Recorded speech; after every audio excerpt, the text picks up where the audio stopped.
Recently, I played through OneShot, a relatively short indie game released back in 2016 and a remake of an RPG Maker 2003 game that was originally developed for a 2014 Game Jam. And when I say I played through this game, I mean that I played through OneShot a total of 3 times, collected all achievements, a rare feat for me, as well as going back and playing the original Game Jam version. Needless to say, I fell in love with this game. There's so much that OneShot offers in such a small package that I can't cover everything I want to talk about in a single video. So as I do more with this channel, you can certainly expect more videos about this wonderful game. For a little more context, I did a single playthrough of OneShot in 2017, but I wasn't particularly feeling up to jumping right into another playthrough. But after playing and loving Undertale, another game that requires multiple playthroughs, and being happy to do these consecutively, I figured I no longer had any excuse not to return to OneShot. And I'm so glad that I did.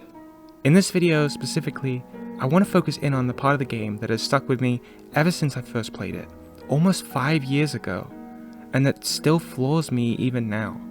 And that is, of course, the finale, the events that take place in the area known as the Tower. This will, of course, contain spoilers for the 2 regular endings of OneShot, but I'll refrain from talking about anything related to the Solstice route. You can expect a video on that in the future, though.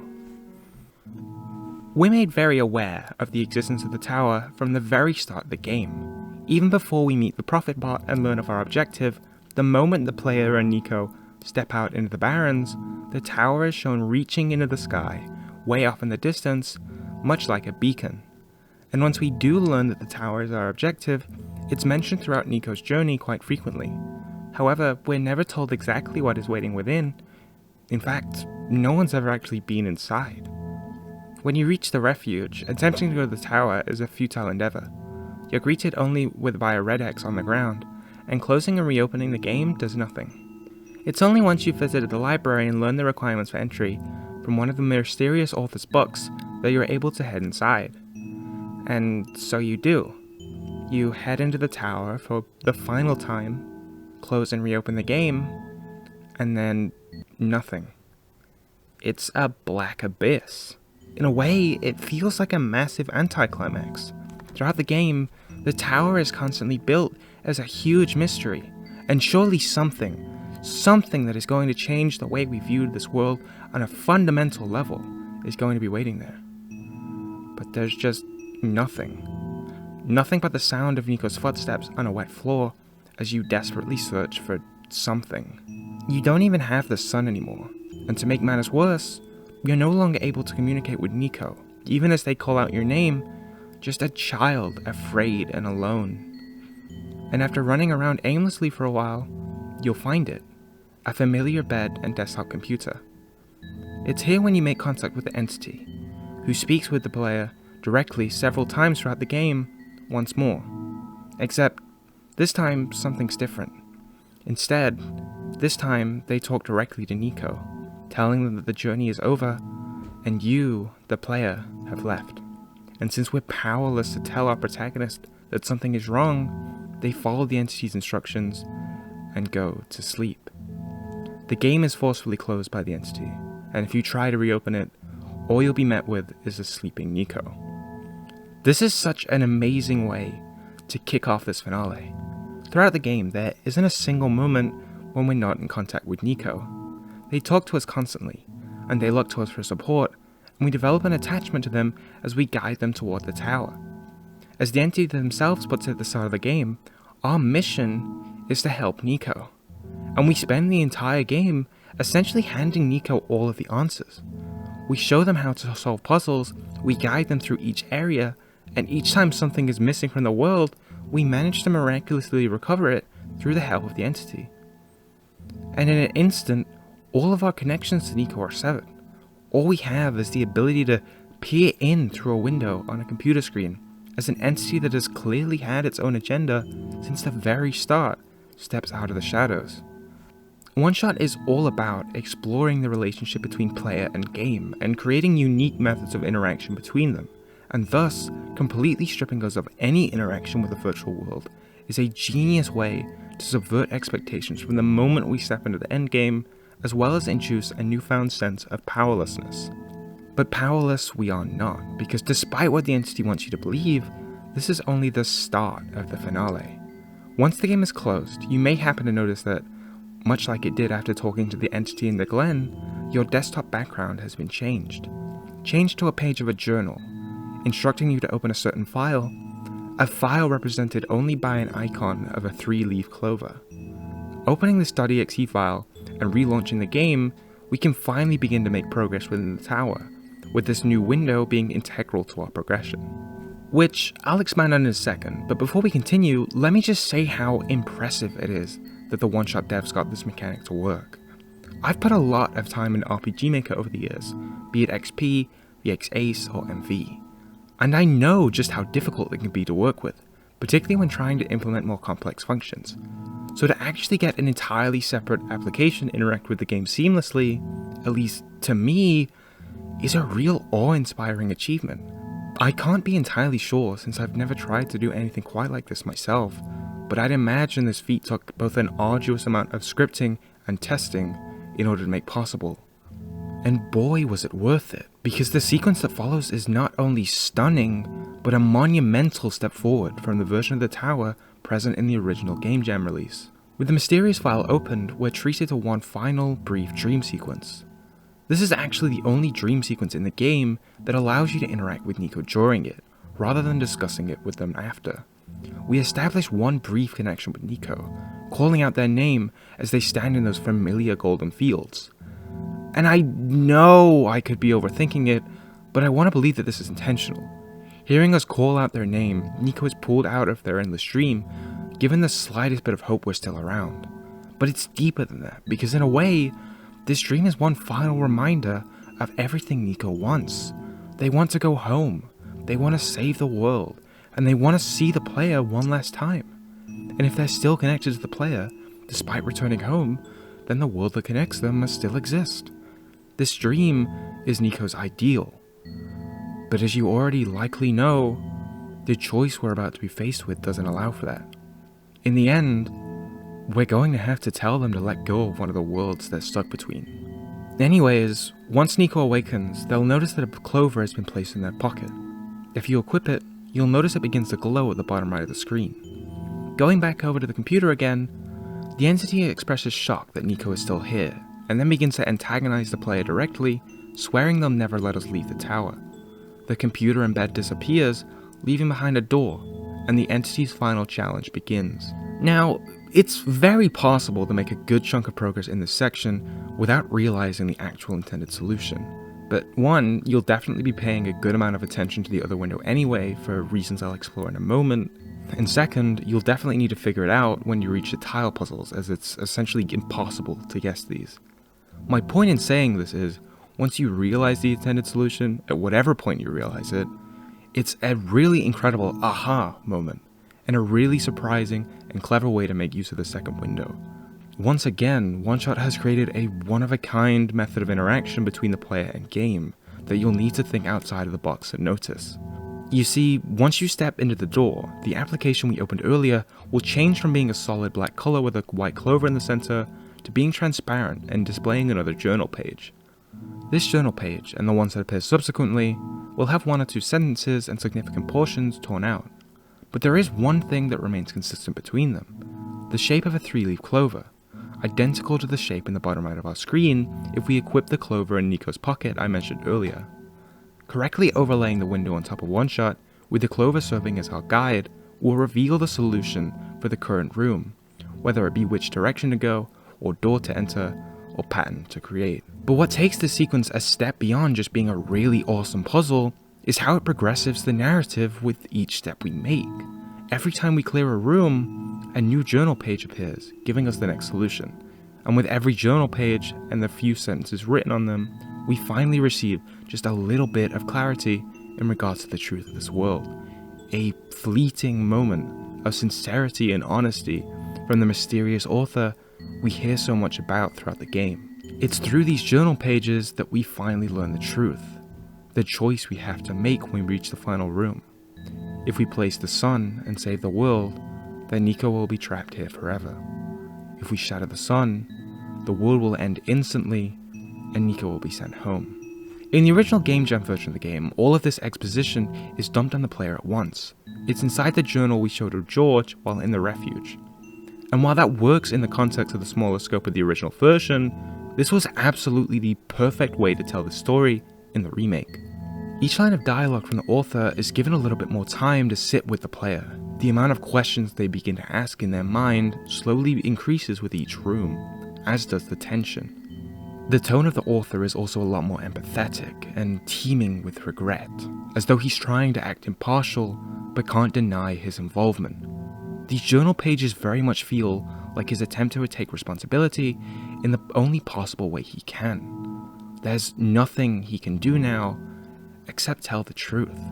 Each room requires you to move the window again, as the shape of the page and placement of the clover changes. It evokes a sense of urgency, like the author wrote this as quickly and haphazardly as possible, penned with a shaky, guilt-ridden hand, and with much being left unsaid. I also want to call attention to the music that plays throughout this sequence, a track titled Niko and the World Machine. It's undoubtedly my favorite song in the OneShot soundtrack, and it ties this sequence together perfectly. To me, it gives the feeling of a misplaced optimism, something that was meant to be good, eventually becoming a source of sadness and regret. Even without the further context of the Solstice route, it's easy to understand why this emotion is what the game wants to evoke. The Messiah, the being that was supposed to save this world, is a prisoner. No matter what, someone is going to suffer. People that already have suffered. The inability of the adults in this world to solve their own problems has left a child with the responsibility of deciding the fate of the lives of thousands. A child that wants nothing more than to go home and see their mother. It's hope underlined by sadness, by years of regret, years of unseen struggle, culminating in a painful choice. That's what Niko and the World Machine means to me, anyhow. After completing all the rooms in this section, we make it to the roof of the tower, or what I'm assuming is the roof of the tower. I don't know, this whole section is meant to be a little cryptic and mysterious, where the light bulb is waiting for us in the center. We're finally able to communicate with Niko again, and they tell us how afraid they were and how they believed they were alone. Niko is a relatively static character throughout the game's regular route. Despite teeming with personality, they don't particularly have any major character arc. And this is likely due, large in part, to the fact that we're holding their hand the whole time. And so in a way, this feeling of aloneness gives Niko a sort of mini character arc as the Messiah. Even though we were technically guiding them, they fully believed they were alone, and found the courage to continue by themselves for the first time in their journey. They chose to get out of bed and look for the player once more. They kept going despite being told directly not to. And I want to believe this allows them to have the courage to face the choice ahead, where they otherwise may have not. Yeah, I could totally be overthinking it, but I like the idea that in the final hours, Niko earns the right to make that final choice, even if it is a burden that should never be placed on a child. Even if they do end up deferring to our judgment, they still have to live with whatever choice is made. And I think that, at the very least, to some degree, this serves to show that while Niko is an incredibly mild-mannered and gentle child, they have what it takes to do just that. That they deserve our trust, just as they put our trust in us. After picking up the sun and restoring its light, we're returned to the house in which we begin the game. There's not much different, besides the fact that the door that previously teleported us to the Barrens has instead been replaced by a new hallway. Upon entering, the entity will make contact with you for the final time in the game. At first, they lie to you, try to trick you into shattering the sun, before coming clean. They tell you the same thing the author did about the choice. Even the entity, much like the author, has nothing they can do besides tell the truth. And this plants a seed of doubt with the player, of whether the entity really is so malevolent after all. So you step into the final elevator, and you tell Niko about the choice. And the game will force you, even if you try to stay silent. There's a lot of questions that OneShot is expecting the player to ask themselves when making this choice. Almost every line of dialogue in this finale is intentionally meant to make you doubt yourself in making this decision. Who do you care about more? The world or this child? Do we trust the entity or in the man burdened with regret? Is the world really worth saving? Will Niko be able to live with either decision? If there's something that I really appreciate after seeing both endings, it's that OneShot doesn't favor one over the other. It doesn't try to tell you what the correct choice is morally. No matter what choice you make, the game respects your decision, because it's a difficult one to make. If you watch a few streamers or Let's Players go through OneShot, you'll see they typically spend a long time agonizing over this choice. And I was no different. Back when I did my first playthrough, I think I spent a full 15 minutes deliberating what to do. And in the end, I chose to place the sun and save the world, believing it to be the morally correct thing to do. I believed Niko would feel the same way, and if we shattered the sun, they'd never be able to live with themselves.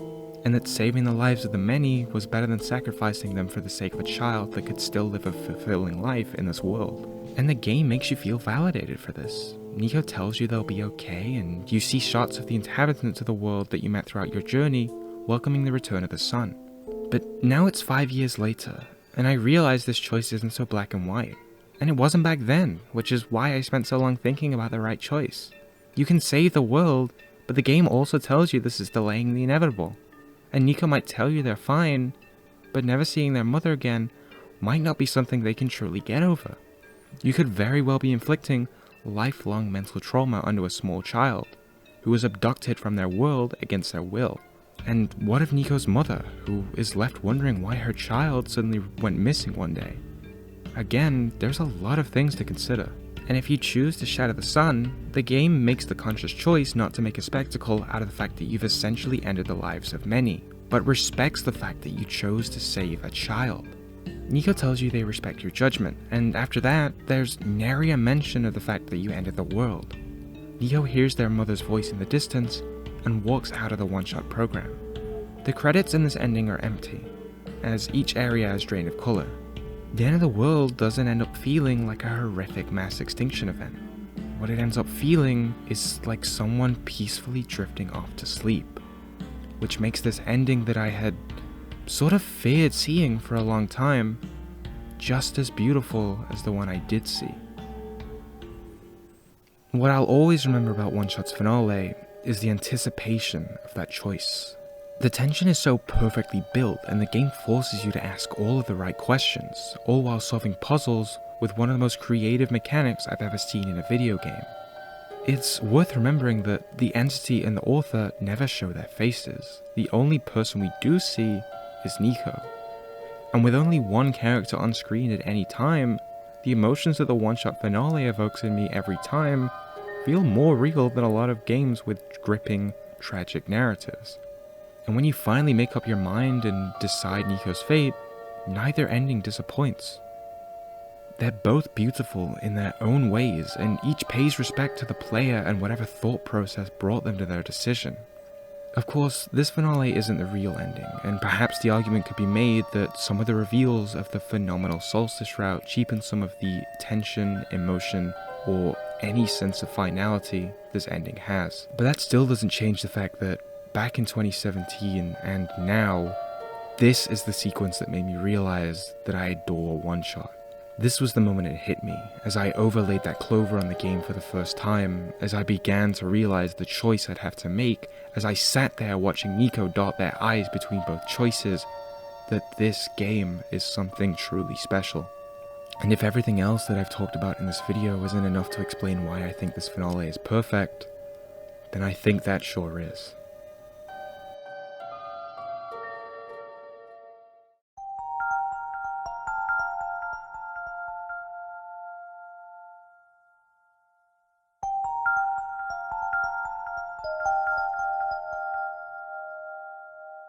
Thanks for watching this video and making it all the way to the end.